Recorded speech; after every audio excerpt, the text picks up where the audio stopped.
Oh, worries. So I watched a video last night. Uh, it was a clip from David Wood versus Alex O'Connor. Alex O'Connor is an atheist.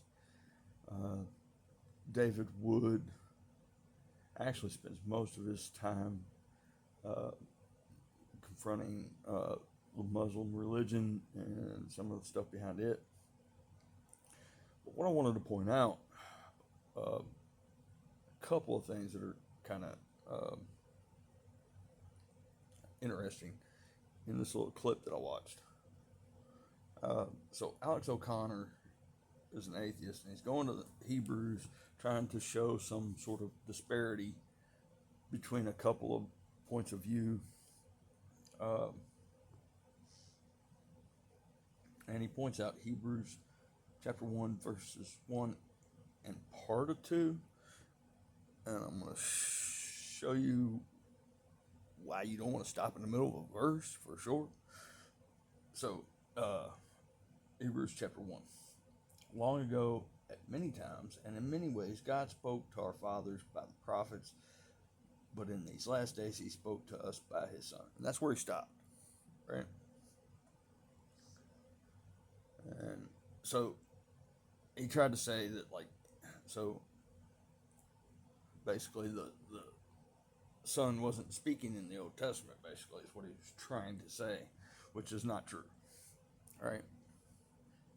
Uh, and what I think the writers of Hebrews is saying here is that for the average individual, the words of the Lord came through the prophets. And now we can hear directly from the Son.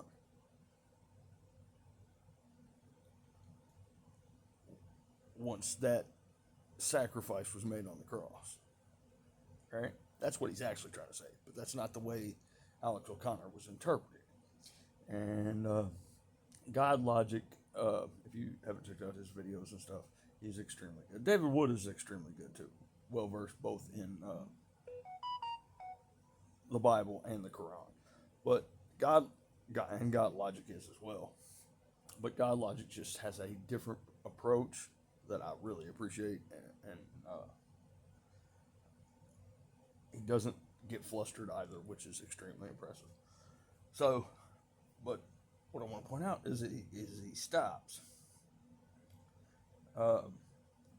after his Son, because if you continue to read in this verse, it says, "Whom he appointed the heir of all things, through whom also he created the world."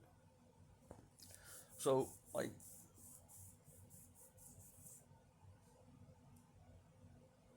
this presentation that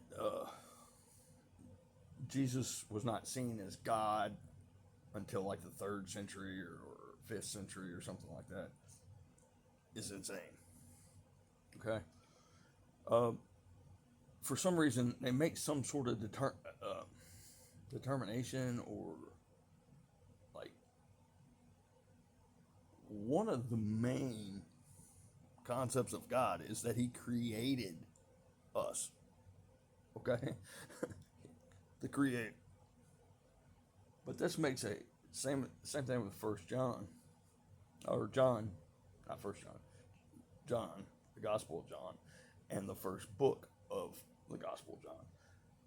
It says over and over again that all things were created by him, Jesus, the Word, Yeshua. Right? So,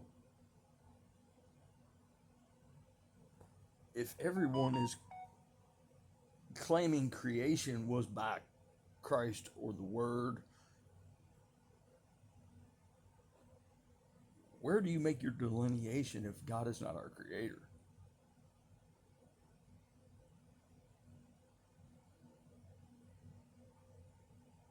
You follow what I'm saying?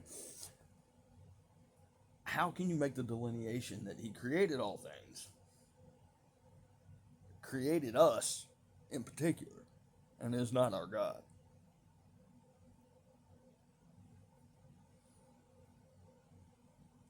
This delineation doesn't make sense to me. This is a real short one. Just like I said, just trying to throw that out there. Go check out God Logic. He's really good. David Wood's really good as well. He's a little long-winded and not as much to the point, and that's why I prefer God Logic. He is more direct and to the point. And that being said, I'll leave it there. God bless.